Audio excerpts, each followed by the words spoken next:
when you start putting lies and profit over truth and just quality information and servanthood, it's hard to ever recover from that.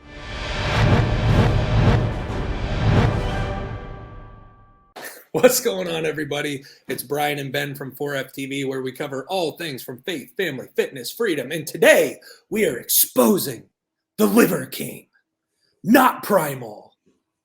That's one of his sayings. You're either primal or you're not primal. And obviously, not people primal. With bigger platforms, people who have been on top of this, everyone and their mom is talking about Liver King being exposed. So we're not bringing anything that new to you, but we hope that with our background and our conversation, we'll shed some light into this whole thing. If you've somehow never heard of Liver King, he is a giant roided freak that has become quite the character. He's blown up on social media. He's literally only been on social media for like the last year. But what Ben and I want to do on this podcast is just keep it really straightforward and simple. We're going to tell you more about the Liver King, who he is, a little bit about his upbringing, what he did before social media, because he was actually very successful before social media. And I think that's something that should be noted. But then the obvious influence and impact and rise to fame that he's had through this social media experiment. So if you didn't get it already, episode 17, Liver King is a fraud. And I know those are fighting words and it's hard, but it's true. And you'll find out why in this episode. But I just wanted to let you guys know, don't hold it against me that we have the same first name. Liver King's name is Brian Johnson. He is a man in his mid-40s now, but he actually, kid that grew up, lost his father at a really young age.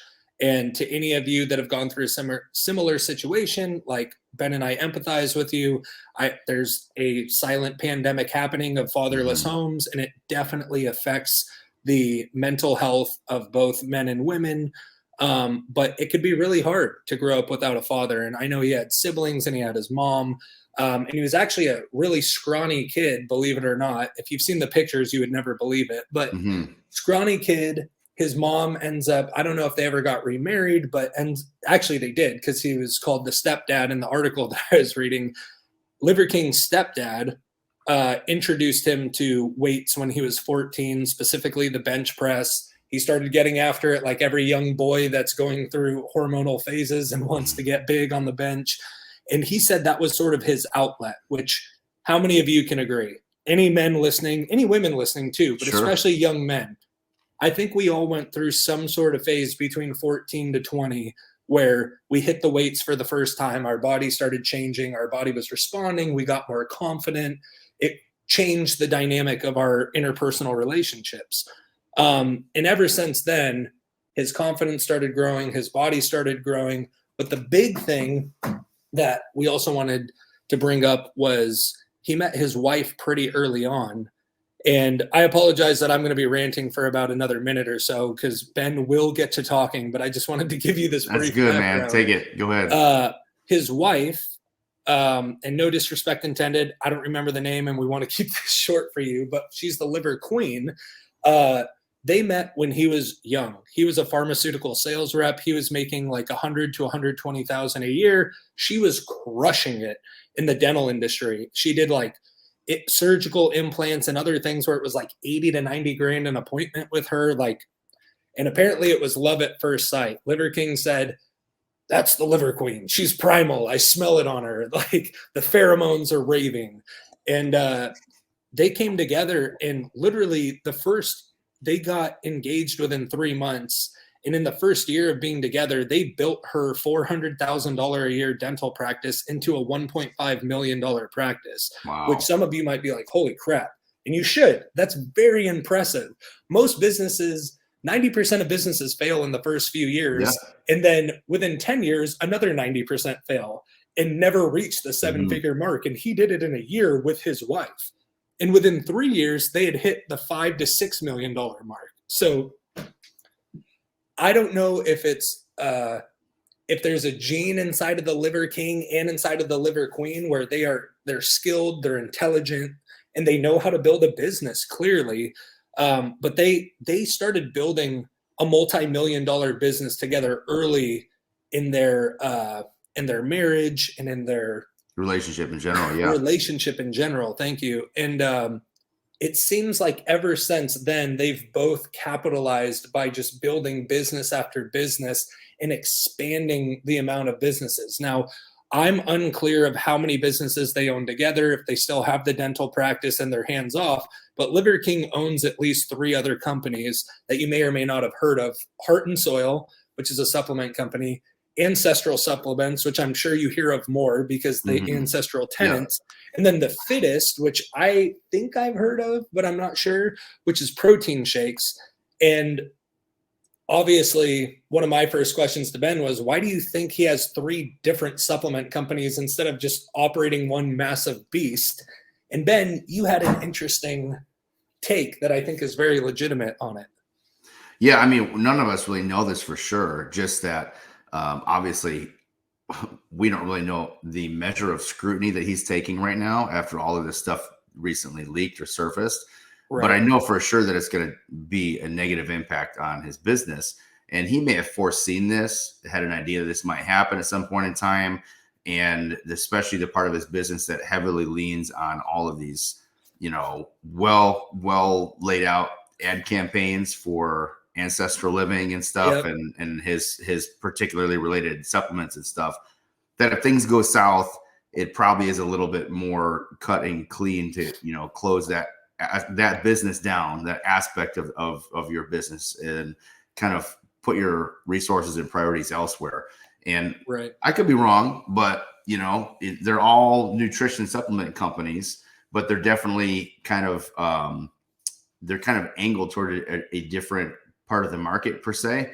And it's almost like alternative medicine, or almost like Eastern angled medicine versus West. Like, and everything, the things that are more primal, more ancestral. Yes, and everything he's been doing. I mean, I've watched little bits and pieces of it for a while now, at least several months, and everything is really, really advocating that, not just advocating, but also implying that his physical fortitude and the overall shape and condition that he's in has everything to do with consuming raw meats and the whole 9 ancestral tenants and eating nose to tail and stuff. It was never steroids. It wasn't ab implants. It wasn't any of that. Which the thing is, and I know you're going to go into those in more detail, but I don't disagree with a lot of those, so-called tenets that he brought to the table. There's a lot of evidence in different places of the world and indigenous populaces where that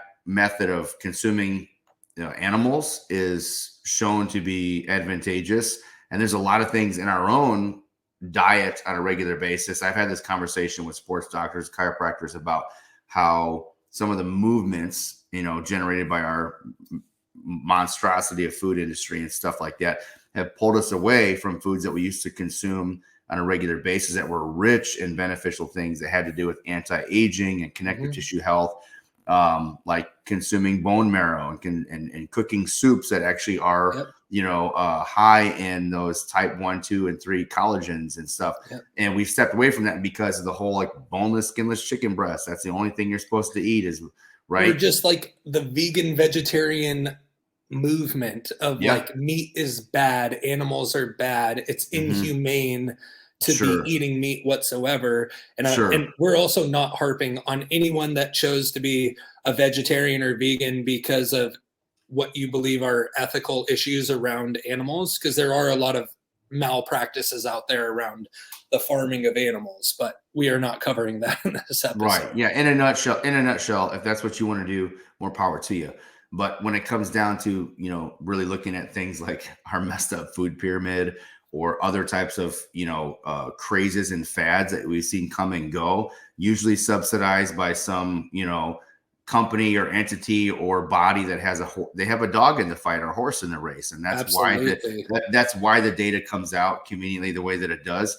And that's really what we're here to talk about, is that there are benefits to these things. I think what is happening, unfortunately, is that whether by omission or commission, he very much misled people to believe that his accomplishment and his status of physicality and everything is directly related to and only related to this diet, which there might be some of that in there that has to do with it. But when all this stuff surfaced and we're finding out that the guy was spending 10 grand a month just on one pharmaceutical drug, to help with recovery and glycogen shuttling and staying 6% body fat without much effort. And the ab implants, I'll be honest with you, that's a part that probably gets to me the most. Like I told you the other day, if I had $12,000 to $15,000 a month to spend between performance enhancing drugs and like having a chef in my house, I wouldn't need ab implants. I have some sick abs already, right? And so to me, that's just a part that's kind of like, too far, just a little bit too far.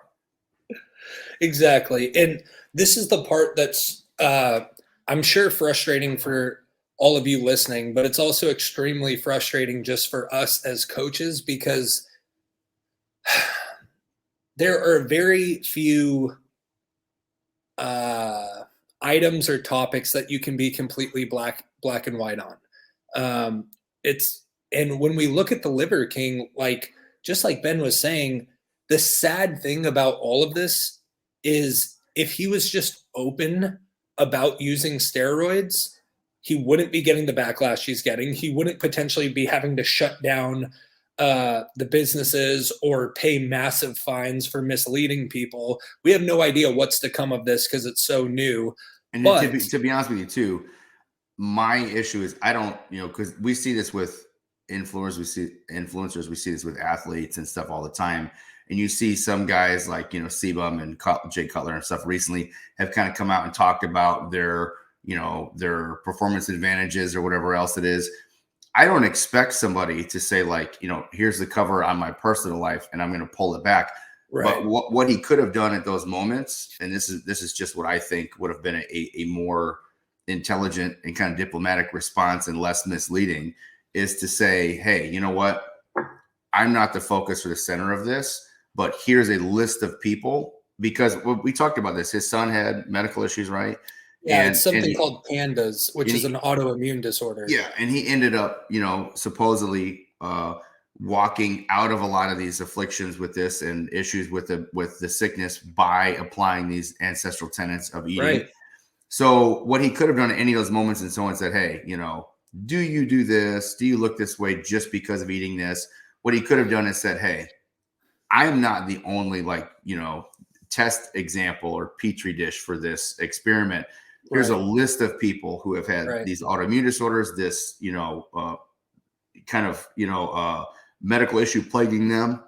And here are the results after, 3, 4, 5, 6, 12 months of applying these things. And he could have went that way. I think the issue is that he kind of defiantly. Yes.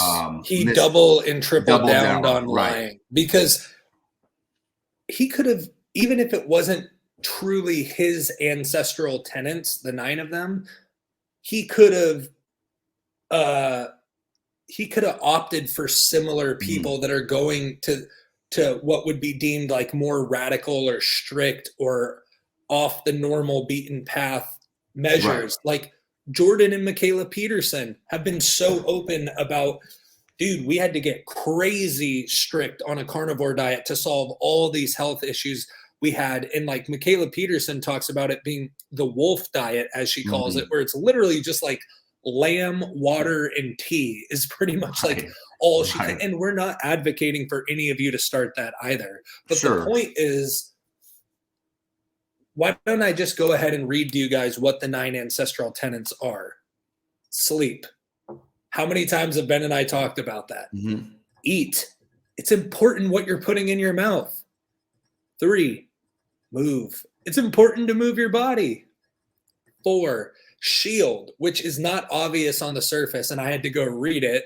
And it's about protecting yourself. And those are little things, from not using like water or plastic bottles with BPA, not putting yourself around Wi-Fi all the time, or little different things where it's hey, even just the soil that food is growing in, thinking about local products versus commercialized products. There's a lot of different ways to shield yourself. Blue light blockers at night, like there's ways to shield and protect your body, your mind, and your health from all these things that are actually kind of like attacking you on a modern day daily basis. Then we have connect, which is not connecting with people. It is connecting to the ground, connecting with the earth, connecting with nature. It's getting your bare hands and feet in some dirt, in some sand, in some ocean water. Why? Because they have a negative grounding effect to them. We get so stirred up with all these electronics and everything around us all the time that one of the most healing things we can do is put our bare feet on the ground, in the soil, on the grass, in the ocean water, which kind of goes into like point number 7 of the sun, because vitamin D and just natural benefits of letting the sun kiss you and heal you and energize you. Obviously, if you got less melanin, you might need to be careful with how long you're receiving the sun for. Right. But the idea is it's a lot of natural stuff. Cold, he does specifically kind of go harder on men when it comes to cold, but it's good for everyone because his whole process of cold is being uncomfortable. Being cold makes us uncomfortable. And as human beings, I don't remember how he said it on his site. It was a weird way of basically saying human beings, as being creatures or whatever he said, the more comfortable we get, the worse we are. It's all the cold is what gets us uncomfortable and forces us to adapt. And when we expose ourselves to cold weather, to really freezing cold water, I'm sure you guys have seen the cold plunge things really take off in the last year or two, between like at-home houses, barrels, jumping in the ocean, whatever, throwing ice in your bath. It's about anti-inflammation, sure, but it also, being exposed to the cold turns more of your body fat to brown adipose tissue that can be burned more easily and stored less efficiently and used for energy to keep you warm, to keep you energized, where you don't have to rely on an energy drink or like all these external things. Sometimes just teaching your body to get exposed to a cold, uncomfortable environment forces your body to respond in a very positive way, even if it doesn't feel good. And I believe that's part of what fight is. His whole thing is you got to be able to do something to fight and protect. That's a huge piece of the masculinity movement where, I mean, traditionally speaking, men were supposed to fight and protect and provide for women, right? So there's an inherent need for both men and women, but especially men. You got to have some sort of fight. If you're not used to fighting, and every day we have some fight that we're facing, right? If you are subjected to an environment where you're called upon to fight and you cower or you flee, you're not serving your purpose. You're not providing protection and provision for your spouse. And you're also just taking away innate abilities and skill sets that are kind of embedded in your DNA to be able to build upon. You're actually like closing those opportunities off. And then of course, Bond, his final piece, it's like what Ben and I are doing on this podcast with you guys. It's what he does with his daughters whenever he's with them. It's what we all did around Thanksgiving, hopefully, just bonding and creating those relationships with the people we care about, the people that have our best interest and we have their best interests in mind, and connecting. And that's biblical, man. We were not meant to be alone. We were built by design to be bonded together in some form of interpersonal, tight-knit relationships. And guess what? All 9 of those things we read are magnificent, wonderful things. Ben and I could get on board with every single one of those things. And I guarantee those 9 things would make your life better if you started doing them today. If you started sleeping better, eating better, moving better, shielding yourself better,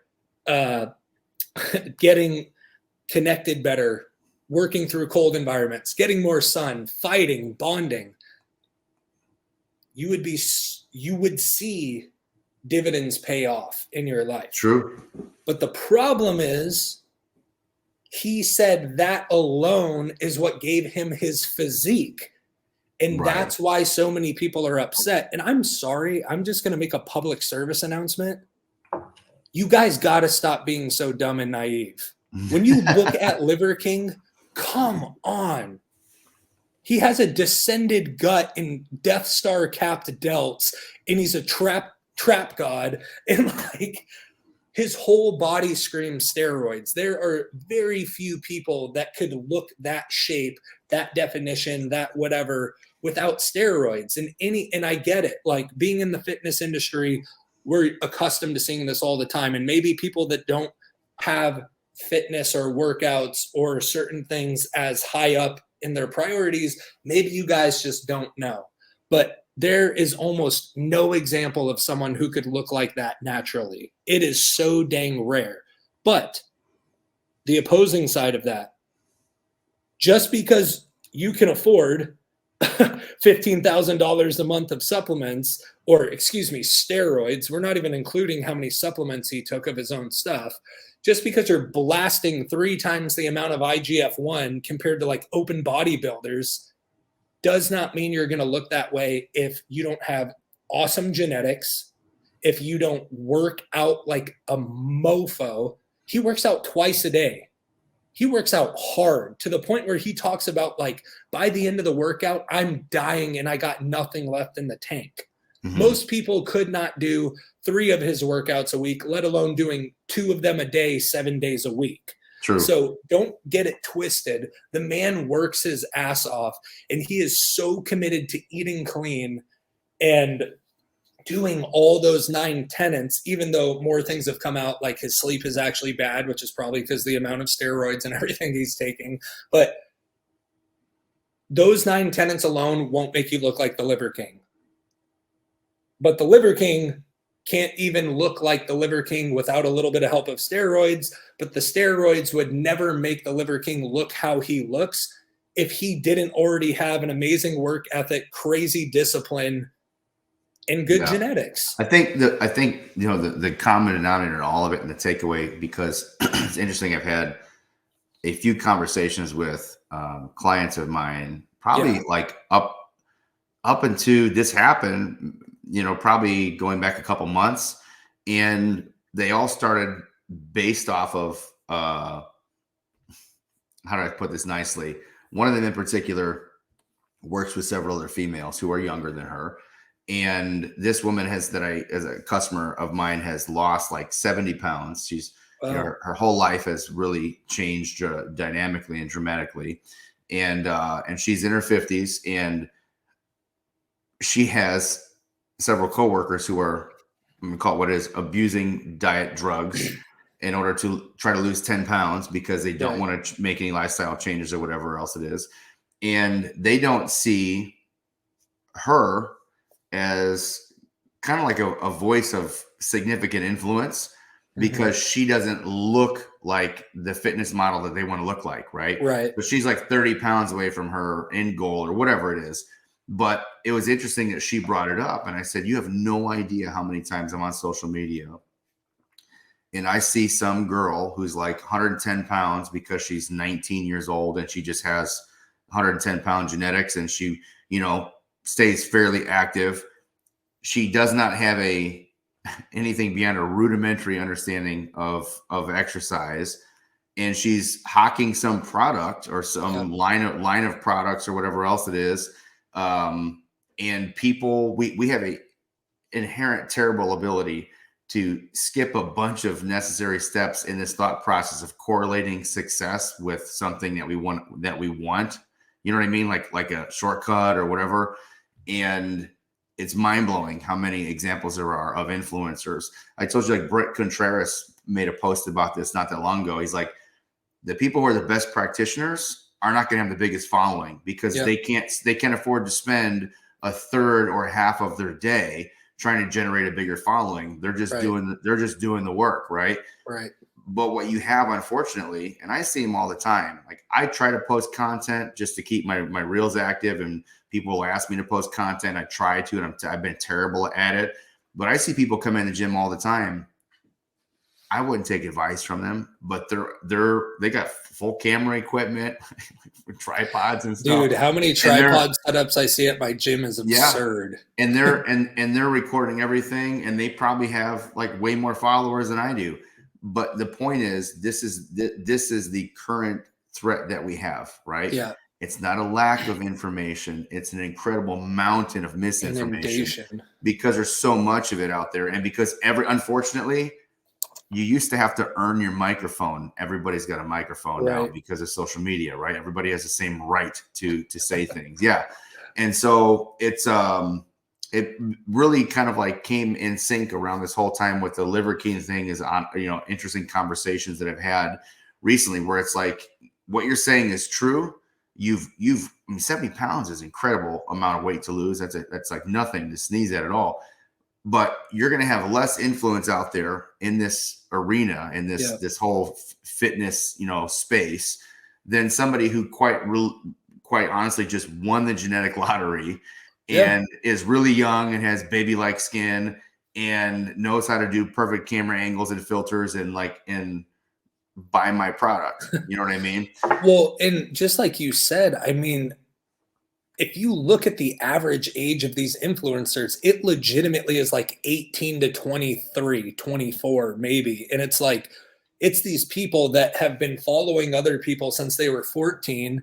They hit the genetic lottery. Some of them, unfortunately, have been taking steroids since 16 or 17, which is screwing them for the future.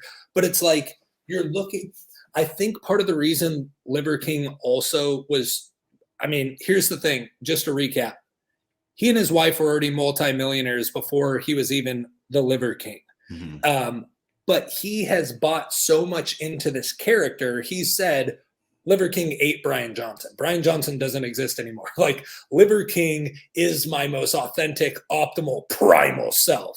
And it's like, some of you might think he's a lunatic. Some of you might think he's hilarious. Some of you might think like, wow, this dude stays in character. And honestly, it's kind of like, for a loose comparison, it's like Dwayne "The Rock" Johnson. It's like, this dude never breaks character. Like, everything's happy mahalo in his life. And maybe he genuinely is the 0.0001% where like negativity just like it just blows past him and never even touches his skin. But I think Liver King is very similar where it's like, you've seen so much influence and success that like, you have to stay in that character. And the thing that I think makes Liver King somewhat of an anomaly, besides the fact that he put millions into marketing, his whole goal was to get 1 million followers in 12 months, and he got it in 8.5, and he's at like 6 million now, which is insane.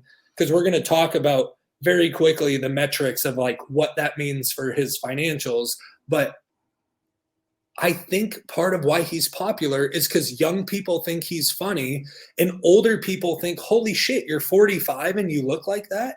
And it's like, he has tough leather skin. He looks like an outdoors man. He's always shirtless. He's primal all the time. Big burly Viking beard in his hair. Like, he doesn't look like a normal influencer. He's not the dolled up pretty. Right. He's like the supernatural, almost like caveman of the modern day. Like, and I know that's part of the primal ancestral thing he's trying to bring out in his brand, but clearly his marketing team crushed it. Clearly he's smart and has crushed it because he's not trying to doll himself up, use makeup, use the like highest commissioned clothing brand he can partner with.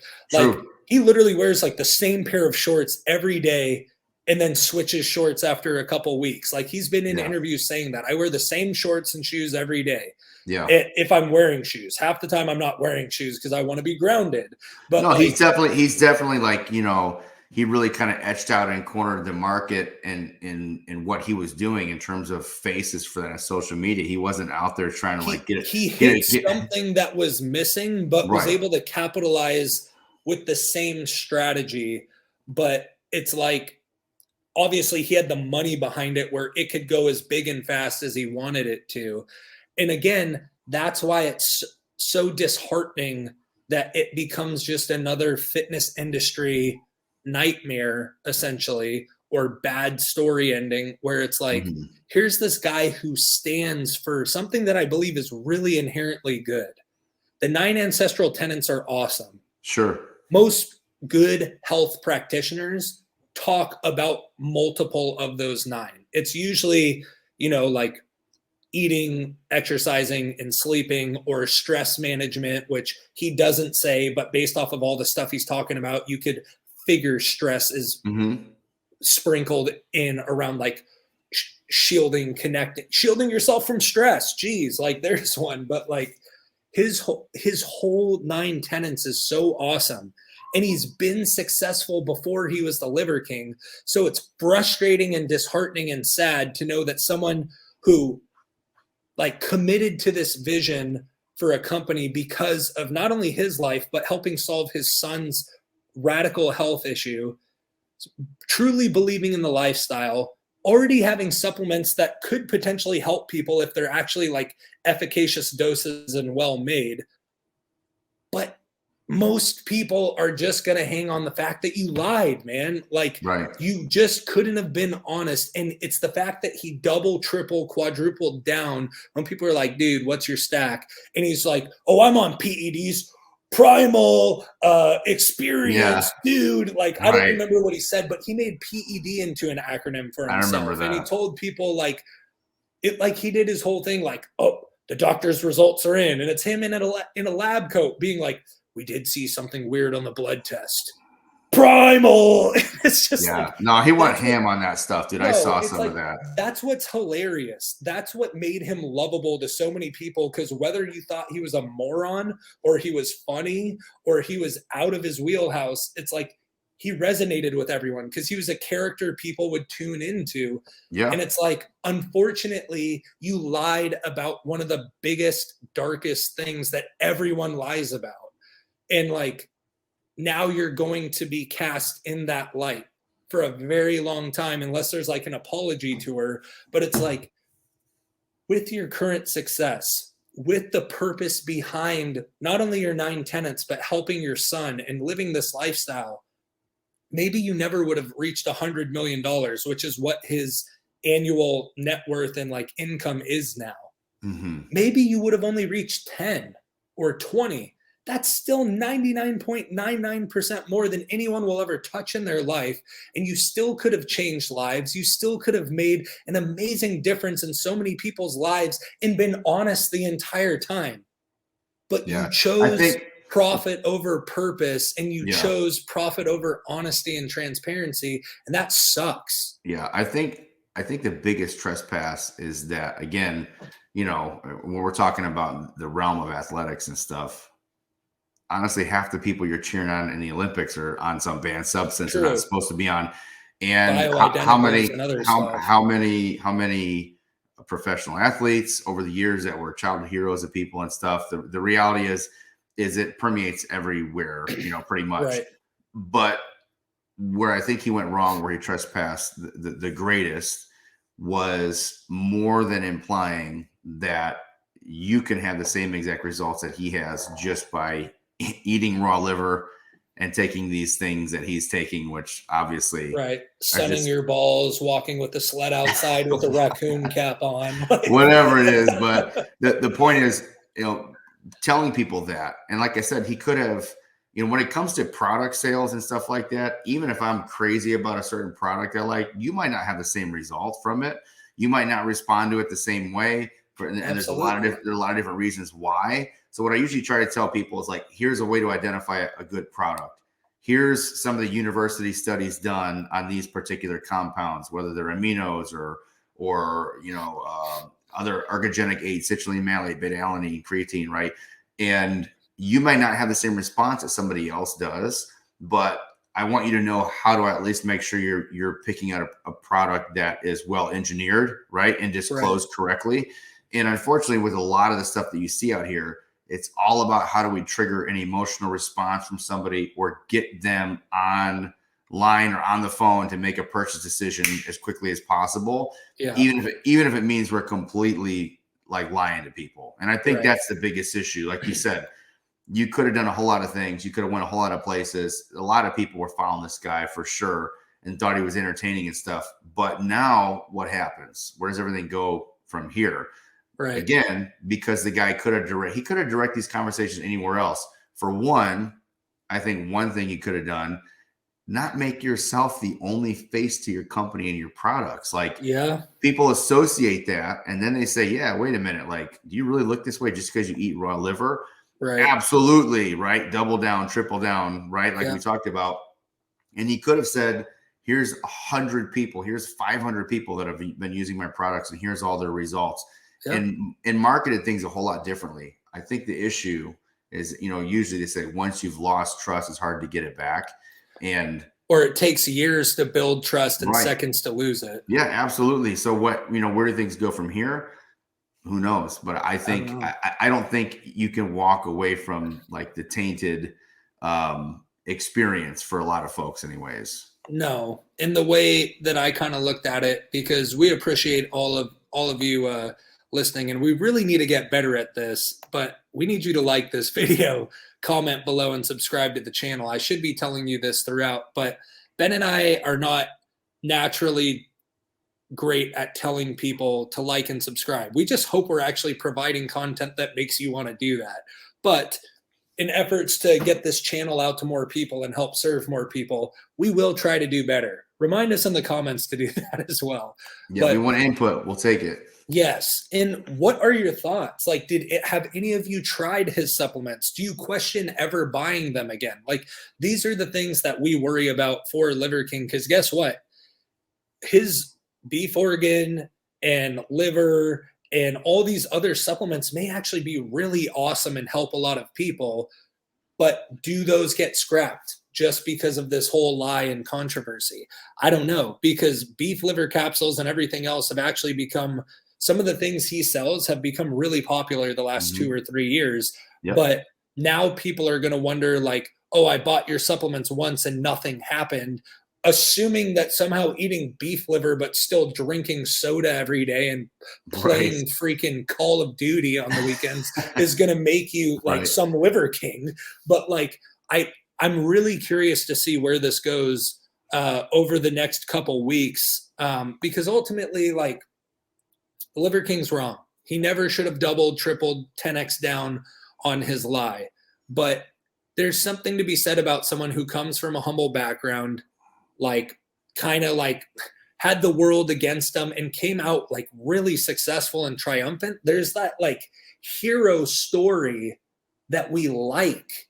But unfortunately, no matter how awesome your story is, no matter how sincere you are about helping your kid, when you start putting lies and profit over truth and just quality information and servanthood, it's hard to ever recover from that, just like what Ben was saying. And I think the closing out statements is like, we're not here to tell you what to think about Liver King. I don't care what you think about Liver King.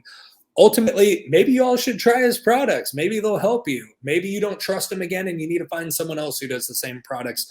But at the end of the day, I think this is just another great example of, well, one, everybody needs some Jesus in their life, and they need to stop putting all these other people as God in their life, because some people do that with influencers. They become this God and they get put on this, this pedestal and they become idols in their life. And then when Liver King lies, or when these influencers lie or deceive, your life gets altered significantly and it gets ruined. And it's like, that was never the intent. Like, some of you, you got to stop being naive. They need to stop being deceitful and be more honest. But at the end of the day, you need to stop putting them on pedestals and making them idols in your life when they are a human being just like you. And guess what? A lot of you would probably get caught up in similar things and make similar mistakes if you were given the exact same opportunity. If you were thrown $100 million today, how many of you would have shit to your name 5 years from now? You probably wouldn't, because you wouldn't have acquired the skills or mindset or even connections to be able to do anything to steward that well. So this is a good reminder to remember, don't make false idols out of all these influencers. Stop putting people on pedestals, because ultimately what he did was wrong. What other influencers do is wrong. I'm glad he got exposed, because it was very obvious to me. It should have been obvious to more of you, but at the end of the day, if you're also going to blame Liver King for your lack of results or not being primal, I think you got to take a hard look in the mirror and be like, you know what? I wouldn't do 5% of what that man has done in his life outside of the steroids. I would not work out twice a day. I would not eat all these crazy foods to get healthy. I would not prioritize sleep. I would not turn off electronics. I wouldn't walk barefoot. Like, you wouldn't do a lot of things this man has done to try to maximize his health and his family's health and bring health education to people. True. And ultimately, the dude also has a biochemistry degree, so he's not dumb. He knows what he's talking about, and it also makes him a lot more likely to know what he's putting in his supplements. Unfortunately, the only way you're really going to know, unless some third-party lab breaks down his supplements to see how legit they are, you may just have to try them. But also remember, as wrong as it was that he's become a $100 million machine off of what's pretty much like a character and a bunch of lies, one supplement is never going to save your life anyways. It's never going to make you skinny when you're fat. It's never going to make you strong when you're weak. It's never going to make you happy when you're sad. Mm-hmm. Like, that is a lot more internal work that you guys got to do. And ultimately, I think anytime someone like Liver King gets exposed, it's a reminder that we are more like Liver King than not. We have more hidden lies and secrets in our lives than we would like to admit. We're just not on the stage where we're going to get exposed by millions of people. Right. True. Good point. Ultimately, I hope you all found this this episode entertaining, hopefully a little beneficial. We'd love for you to like, comment, and subscribe. We'd love for you to let us know what you thought about this episode. Do you want us to do more, I hate saying it, but like pop culture, like things that are going on and related to what we're doing? Do you want us to intermix what we've done and what we're doing? We want to hear from you. We want to know what's bringing value to your life, because we can learn and talk about anything, and we have a lot to say. But ultimately, we want to do whatever is serving you the best as well. So, that's right. I'm Brian. This has been, you've been watching or listening to 4FTV, where we talk about everything from faith, family, fitness, freedom, and liver. And we hope that you had a great time in this episode, and we'll see you in the next one.